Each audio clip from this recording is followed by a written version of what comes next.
भारत माता की, भारत माता की। पूरा दुनिया के गणतंत्र के मतलब बतावे,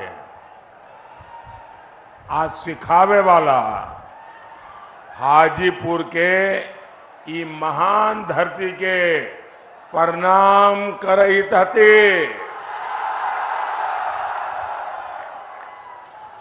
आज देश में चौथे चरण के लिए मतदान हो रहा है।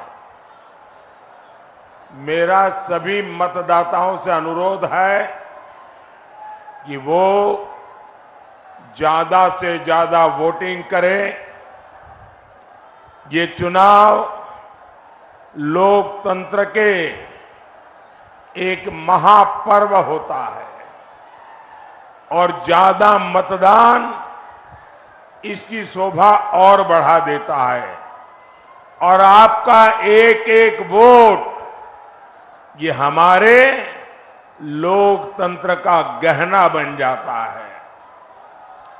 साथियों, ये भगवान महावीर की धरती है, ये भगवान बुद्ध की धरती है, ये वो धरती है जहां लोकतंत्र की भी जड़ें हैं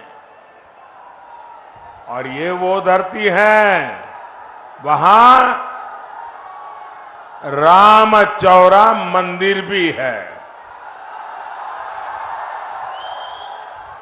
और मान्यता है कि यहां हमारे प्रभु श्री राम के चरण पड़े थे। इसलिए हाजीपुर आकर आपसे आशीर्वाद लेना मेरे लिए बहुत बड़ा सौभाग्य है। साथियों, ये पहला लोकसभा चुनाव है जब हम स्वर्गीय रामविलास पासवान जी की अनुपस्थिति में लड़ रहे हैं। रामविलास जी सामाजिक न्याय के सच्चे साधक थे और हाजीपुर के प्रति उनका लगाव, हाजीपुर के प्रति उनका समर्पण ये हमेशा हमेशा याद रहेगा। हाजीपुर के लिए, उनके सपनों को पूरा करने के लिए हम सब संकल्पबद्ध हैं। साथियों, 4 जून बहुत दूर नहीं है। 4 जून को सुबह के इस समय सबकी नजर टीवी पर होगी, रेडियो पर होगी, सोशल मीडिया खंगालते होंगे और आप जो आशीर्वाद दे रहे हैं वो 4 जून को एक के बाद एक भाजपा एनडीए के विजय की ओर आगे बढ़ता जाएगा। और चुनाव के परिणाम क्या कहेंगे? चुनाव के परिणाम क्या कहेंगे? फिर एक बार, फिर एक बार, फिर एक बार एनडीए को दिया आपका वोट केंद्र में मोदी की मजबूत सरकार बनाएगा। आरजेडी, कांग्रेस या इंडिया अलायंस को तो अगर किसी ने गलती से भी बटन दबा दिया ना तो उसका वोट तो बेकार जाना जाना तय है। और बिहार के लोग तो समझदार है, वो बेकार जाने वाली चीज कभी करते ही नहीं है। और इसलिए अपना वोट सरकार बनाने के लिए दीजिए, देश बनाने के लिए दीजिए, आपके भविष्य के लिए, आपके बच्चों के उज्जवल भविष्य के लिए दीजिए। आपका वोट एनडीए को दीजिए। साथियों,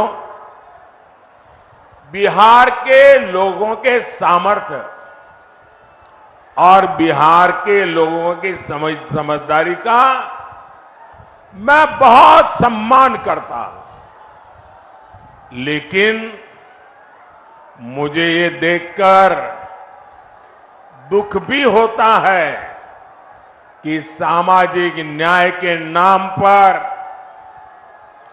लालटेन वालों ने बिहार में कितनी अंधेर गर्दी फैलाई। इन लोगों ने बिहार के लोगों को गरीब और अभाव में धकेल दिया, जंगल राज दिया। इन लोगों ने सबको बर्बाद किया और खुद अपने आलीशान महल खड़े कर दिए। क्या ऐसे लोग बिहार का कभी भी भला कर सकते हैं क्या? कर सकते हैं क्या? आरजेडी कांग्रेस में बिहार को आगे बढ़ाने की इच्छा शक्ति ही नहीं है। वे तो सोच रहे हैं अभी जितना समय बचा है, खुद का जितना लूट सके लूट ले। वो अपने बच्चों को सेट करने में लगे हैं, उनको आपके बच्चों की परवाह नहीं है। आप लोग यहां एक कहावत कहते हैं ना निमन गीतिया गाइब, ना मड़वा में जाइब। आरजेडी कांग्रेस का हाल यही है। ये लोग विकास के कार्यों से भागते हैं क्योंकि उसमें मेहनत लगती है, खुद को खपाना होता है। इन लोगों के नकारे पन्ने बिहार के कई अमूल्य दशक बर्बाद किए हैं। ऐसे लोगों से हमें बिहार को बचाकर रखना है। भाई और बहनों, आरजेडी हो, कांग्रेस हो, इन दोनों पार्टियों ने अब तुष्टीकरण को अपना सबसे बड़ा राजनीतिक हथियार बनाया है। आजकल आप देखते होंगे इंडी अलायंस का हर दल राम मंदिर के लिए बद्दी बद्दी बातें कर रहा है। राम मंदिर को गाली देकर, उसका बहिष्कार करके ये आपको चिढ़ा रहे हैं। क्या ऐसे लोगों को आप माफ करेंगे क्या? ऐसे लोगों को कोई माफ कर सकता है क्या? साथियों, आरजेडी कांग्रेस की प्राथमिकता आप लोग नहीं है, बल्कि उनका अपना वोट बैंक ही है। अभी आपने सुना होगा बिहार में जंगल राज लाने वाले जो व्यक्ति है, जो चारा घोटाले में अदालत ने सजा की हुई है, गुनहगार माना है, उन्होंने अभी अभी एक बयान दिया। उन्होंने कहा कि मुसलमानों को आरक्षण दिया जाना चाहिए और वो भी पूरा का पूरा, यानी दलितों, पिछड़ों, आदिवासियों को मिलने वाला पूरा आरक्षण ये अब सिर्फ मुसलमानों को देना चाहते हैं। भाइयों बहनों, मैं भी आप ही तरह अति पिछड़े समाज से आता हूं। मैं जानता हूं ऐसा सुनकर के उनकी बेचैनी कितनी बढ़ जाती है। उनको लगता है हमारा तो भविष्य डूब जाएगा। हमारे दलित भाई बहन, हमारे आदिवासी भाई बहन, हमारे पिछड़े, हमारे अति पिछड़े अगर धर्म के आधार पर आरक्षण के नाम पर उनको बाबा साहब ने जो अधिकार दिया है, संविधान ने जो अधिकार दिया है, वो अगर लूट लिया जाएगा तो इनकी तो आने वाली सारी पीढ़ियां बर्बाद हो जाएगी। लेकिन हम इन्हें न बाबा साहब की परवाह है, न इन्हें संविधान की परवाह है। क्या बिहार का दलित हो, पिछड़ा हो, आदिवासी हो, ये हमारे समाज के लोग अपना हक आरजेडी कांग्रेस वालों को छीनने देंगे क्या? छीनने देंगे क्या? और मैं आपको गारंटी देता हूं, जब तक मोदी जिंदा है,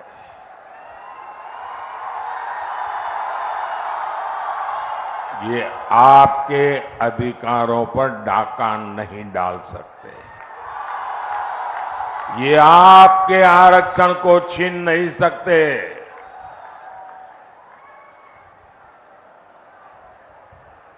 वो समझ लें, वो वक्त चला गया कि आपने महिलाओं को मिलने वाले आरक्षण के कागज फाड़ दिए थे। आगे अगर ऐसी कोई कोशिश करेंगे तो लेने के देने पड़ जाएंगे। साथियों, ये बीजेपी है, एनडीए है, जो सामाजिक न्याय की पहरेदार है। आज देश में एससी, एसटी, ओबीसी के सबसे अधिक एमपी, सबसे अधिक एमएलए ये बीजेपी और एनडीए के हैं। केंद्रीय मंत्रिमंडल में 60% मंत्री इन्हीं वर्गों के हैं। इतना ही नहीं, 2014 में जब हमारी सरकार बनी तो हमने एक दलित बेटे रामनाथ कोविंद जी को राष्ट्रपति बनाया और अब आदिवासी समाज की बेटी द्रौपदी मुर्मू जी हमारे देश की राष्ट्रपति के नाते मार्गदर्शन करिए। ये होती है भागीदारी, ये होता है सबका साथ सबका विकास का मंत्र। भाइयों और बहनों, कांग्रेस आरजेडी ने मिलकर बिहार की अनेक पीढ़ियों को, उनके सपनों को तबाह किया है। और आज जब यहां इतनी बड़ी मात्रा में माताएं बहनें आशीर्वाद देने आई है, 40 साल से लटका हुआ एक मामला आरजेडी वालों ने पार्लियामेंट में जिन कागजों को छीन करके फाड़ दिया था, वो मामला था इस देश की माताओं बहनों को पार्लियामेंट में, असेंबली में अधिकार देने का, आरक्षण देने का। अब इसके कारण, ये आरजेडी की मानसिकता के कारण, कांग्रेस की विकृत मानसिकता के कारण महिलाओं को अधिकार नहीं मिला।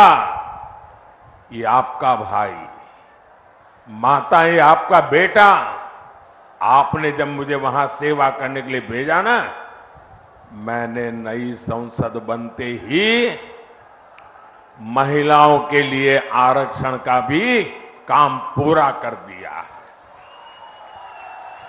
ये आरजेडी वाले इसके विरोधी है, अगर ये दोबारा कोशिश की आने की तो ये भी छीन लेंगे, आप मान के चलिए। आरजेडी के राज में यहां सिर्फ अपहरण और फिरौती उद्योग ही फला फूला। हाजीपुर ने तो देखा है कैसे यहां के उद्योग धंधे सब चौपट हो गए। आरजेडी कांग्रेस ने बिहार को सिर्फ पलायन दिया, बिहार को सिर्फ तबाही दी। साथियों, मोदी विकसित बिहार, विकसित भारत के संकल्प को लेकर निकला है और मोदी का, एनडीए का ट्रैक रिकॉर्ड क्या है? हमारा ट्रैक रिकॉर्ड भ्रष्टाचारियों को खोज करके सजा देने का है। मैं देश को, आप लोगों को एक आंकड़ा देता हूं, आप लोग ध्यान से सुनेंगे आंकड़ा, ये आपको काम आएगा। ये जो टीवी पर हम नोटों के पहाड़ देखते हैं ना, ये राजनेताओं के यहां से पकड़े जाते हैं। ये गरीब का पैसा है और ये गरीब के पैसों की लूट मुझे सोने नहीं देती है भाइयों। जब केंद्र में ये आरजेडी और कांग्रेस वाले सरकार चलाते थे, तब ये ईडी जो कर रहे हैं ना, ये क्यों चिल्ला रहे हैं मैं बताता हूं। ये ईडी ने उस समय कितना रुपया जब्त किया था मैं बताऊं? उस समय उन्होंने कांग्रेस के 10 साल में सिर्फ 35 लाख रुपया जब्त किया था। पूरे देश में से 10 साल में 35 लाख रुपये, मतलब जो बच्चा स्कूल जाने का बैग लेके जाता है ना, वो बैग में आ जाए, स्कूल बैग में भर जाए, इतने 35 लाख रुपया जब्त किया था।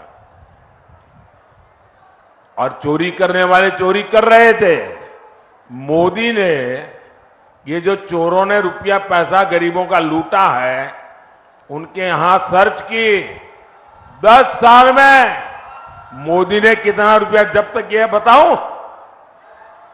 मोदी ने 2200 करोड़ रुपया जब्त किया है। उन्होंने जो पैसा जब्त किया था वो स्कूल बैग में आ जाए इतना था। मोदी ने जो पैसा जब्त किया है, अगर उन पैसों को ले जाना है तो जो छोटे ट्रक आते हैं ना, 70 ट्रक लगते हैं, 70 ट्रक, 70। कहां एक स्कूल बैग वाला पैसा और कहां 70 ट्रक भर करके पैसा। और ये चोरों को नींद उड़ गई है और इसलिए मोदी को गाली दे रहे हैं। साथियों, इन लोगों ने आपको लूटकर, नौकरी के बदले जमीनें लिखवाकर दिल्ली और देश में जो जायदाद बनाई है, वो अब सब एजेंसियों ने जब्त कर ली है। और मैं आपको भरोसा, गारंटी देता हूं, जिसने गरीब से जमीन छीनी है वो बच कर के नहीं जाएगा। साथियों, मोदी के सेवा काल में भारत में देश की अर्थव्यवस्था तेजी से आगे बढ़ रही है। और जब अर्थव्यवस्था आगे बढ़ती है तो उतने ही रोजगार के भी मौके पैदा होते हैं। पिछले 10 साल में बिहार में 1400 किलोमीटर नई रेल लाइनें बिछाई गई। बिहार में 400 से अधिक रेलवे फ्लाईओवर और अंडरपास बने। कोई मुझे बताइए, क्या बिना रोजगार को एक काम हुआ होगा क्या? छूमंतर करके जैसे रुपये ले जाते हैं वैसे पुलिया भी बन जाती होगी क्या? किसी को तो रोजगार मिला होगा ना, तब जाकर के बना होगा।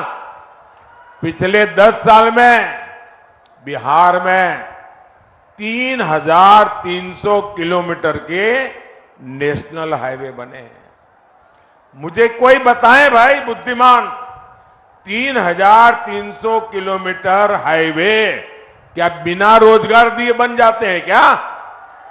लगातार चौड़े हो रहे हाईवे हो, एक्सप्रेस हो, बिहार में खाद के कारखाने का काम हो, थर्मल पावर प्लांट हो, गंगा नदी पर बन रहे अनेकों बड़े पुल हो, पटना में मेट्रो में चल रहा कार्य हो, नेचुरल गैस का नेटवर्क हो, गांव-गांव तक उज्ज्वला की गैस पहुंचाने का नेटवर्क हो, ये सब रोजगार की गारंटी होते हैं, रोजगार की गारंटी। लेकिन जो अपने बाप दादा की कमाई खा करके जीते हैं, उनको रोजगार क्या होता है इसकी समझ तक नहीं है जी। अभी मोदी ने तय किया है कि बिहार के 90 से ज्यादा रेलवे स्टेशनों को आधुनिक बनाया जाएगा। क्या ये बिना रोजगार पैदा किया होगा क्या? पिछले 10 साल में मोदी ने देश के 4 करोड़ पक्के घर बनाकर गरीबों को दिए हैं। अकेले बिहार में ही 40 लाख पक्के घर बनवाए गए। इन घरों के लिए जो सीमेंट सरिया आया है, ईंट बालू आया है, वो भी मोहल्ले की दुकान से ही तो गया है। इन सबका लाभ बिहार के नौजवानों को ही तो हुआ है। उन्हें रोजगार के, व्यापार कारोबार के नए अवसर मिले हैं। साथियों, मोदी के वारिस कौन है आपके पास कोई नाम कि भाई मोदी इसको लेकर के जाएगा? कोई नाम नहीं है। क्यों? मोदी के वारिस आप हैं। मोदी के वारिस आप हैं। मोदी के वारिस आपका परिवार है। मोदी के वारिस आपके बच्चे हैं। और मुझे वारिस में आपको सब कुछ दे करके जाना है। मुझे आपको सुख चैन की जिंदगी दे करके जाना है। मुझे आपको आपके बच्चों के उज्जवल भविष्य की गारंटी दे करके जाना है। मुझे आपको विकसित भारत आपके हाथ में सौंप करके जाना है। और इसलिए मैं हर कोशिश कर रहा हूं कि युवाओं के हर सपने पूरे हो, वो हर काम कर सके, अपने सारे सपनों को सिद्ध कर सके। आपको जानकर खुशी होगी, सिर्फ मुद्रा योजना में बिहार में 2.5 लाख करोड़ रुपए की मदद युवाओं को दी गई है। 2.5 लाख करोड़, और वो भी मोदी की गारंटी पर। इन युवाओं से गारंटी नहीं मांगी, उनसे उनकी संपत्ति का हिसाब नहीं मांगा। मोदी को बिहार के नौजवानों पर भरोसा है। उनको मैं रुपये दूंगा, वो डबल कर देंगे और बैंक का लोन भी वापस कर देंगे। ये मेरा भरोसा है। ये 3 लाख करोड़ रुपए यहां दलित, अति पिछड़े युवाओं को मिले, महिलाओं को मिले। इससे यहां लाखों काम शुरू हुए। यहां वैशाली सहित पूरे बिहार में टूरिज्म आधारित रोजगार की अद्भुत संभावना है। यहां बुद्ध सर्किट योजना के तहत काम चल रहा है। इससे भी क्षेत्र में रोजगार के नए अवसर बनेंगे। साथियों, विकसित बिहार, विकसित भारत के लिए आपको 20 मई को ज्यादा से ज्यादा मतदान करना है। करोगे? ज्यादा से ज्यादा मतदान करोगे? पुराने रिकॉर्ड तोड़ेंगे? रामविलास को जितने वोट मिले हैं, मुझे चिराग के लिए उससे ज्यादा वोट चाहिए। रामविलास जी के आत्मा को चिराग के जीतने से शांति नहीं होगी। रामविलास को मिले वोट से ज्यादा वोट मिलेंगे तब जाकर के रामविलास जी को शांति होगी। और इसलिए इस बार जब आप वोट देंगे ना तो एक वोट की ताकत है आपके चिराग का जीतना, और उसी वोट की आत्मा है रामविलास को श्रद्धांजलि। भाइयों बहनों, मैं चिराग के लिए इसलिए नहीं आया कि उसको मुझे जिताना है, वो तो जीतने वाला ही है। मैं यहां आया हूं रामविलास जी का कर्ज चुकाने के लिए। मेरे अनन्य साथी रहे रामविलास जी, और इसलिए मैं सामने से यहां आया हूं। मुझे मालूम है यहां का परिणाम आप लोगों ने तय कर लिया है। चिराग के प्रति मेरा प्यार इसलिए है, मैं पब्लिकली आमतौर पर बोलता नहीं लेकिन आज बोल देता हूं। चिराग जब पहली बार पार्लियामेंट में आए तो मैं तो इतना ही जानता था रामविलास जी के बेटे हैं, लेकिन मैं देखता था उनके व्यवहार में रामविलास जी के बेटे होने का गुरूर का नामो निशान नहीं था।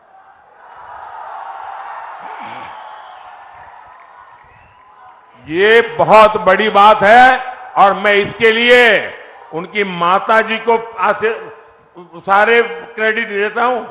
आपने इसको ऐसा संस्कार दिया, गुरूर का नामो निशान नहीं।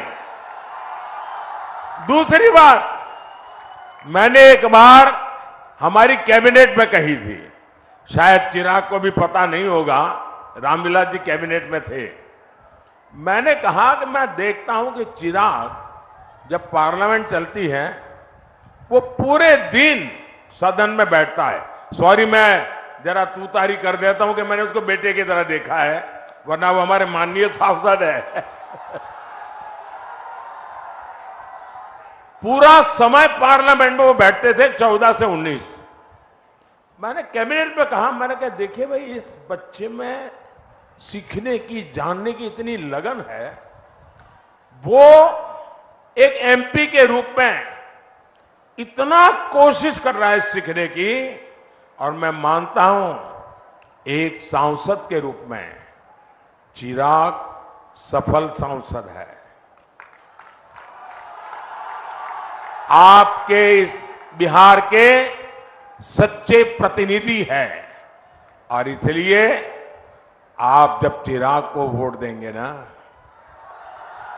तो वो वोट सीधा सीधा मोदी के खाते में जाएगा। अच्छा, मेरा एक काम करेंगे, जरा सब बताइए, मेरा एक काम करेंगे।